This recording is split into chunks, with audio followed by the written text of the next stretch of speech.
Hercules Rosario de Marshall, Ketua Umum DPP Gerakan Rakyat Indonesia Bersatu Jaya, bela mati-matian Jokowi terkait skandal ijazah palsu.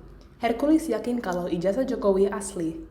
Hal ini dikatakan Hercules setelah berkunjung ke kediaman mantan Presiden ke-7 di Banjarsari, Solo, Selasa 15 April 2025. Ia bertandang sehari sebelum rencana kelompok massa yang akan mengeruduk kediaman Jokowi pada Rabu 16 April 2025. Untuk itu, Hercules beri peringatan keras.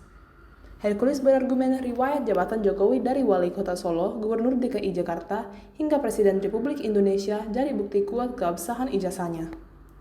Menurutnya, mustahil seseorang bisa lolos verifikasi pencalonan berkali-kali jika dokumen pendidikannya bermasalah.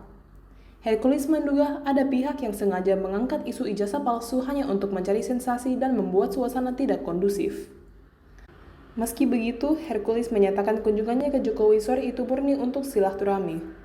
Kehadiran Hercules ini memang ada kaitannya begitu ya dengan rencana penggerudukan yang akan dilakukan di kediaman Pak Jokowi. Kita juga masih belum tahu Tribuners, tapi tadi setelah selesai bertemu dengan Pak Jokowi, Hercules ini mengingatkan negara ini adalah negara hukum, yang mana ia meyakini dan juga berkomentar soal ijazah dari Pak Jokowi yang merupakan ijazah asli. Sebab selama menjabat wali kota Solo, gubernur DKI Jakarta, sampai dengan presiden juga tidak pernah dipermasalahkan.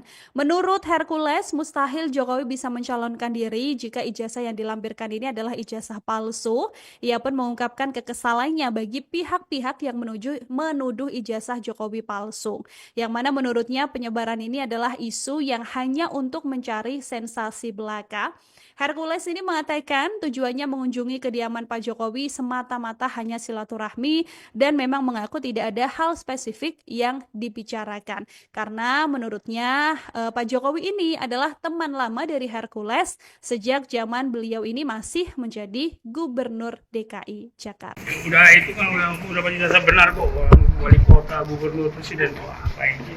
Orang-orang itu ijazah pasti apa? Ya. Ijazah pasti nggak mungkin lah jadi wali kota, jadi gubernur, jadi presiden dulu lah. Jadi nggak usah kita cari masalah untuk bikin sensasi, bikin gaduh-gaduh gitu lah. Intinya ijazah itu mulai dari wali kota Solo. Berarti pakai ijazah kan? Habis wali kota Solo gubernur DKI, pakai ijazah kan? Habis DKI gubernur, pakai ijazah kan? Kepalanya yang pacu gitu. Download Tribun X sekarang, menghadirkan lokal menjadi Indonesia.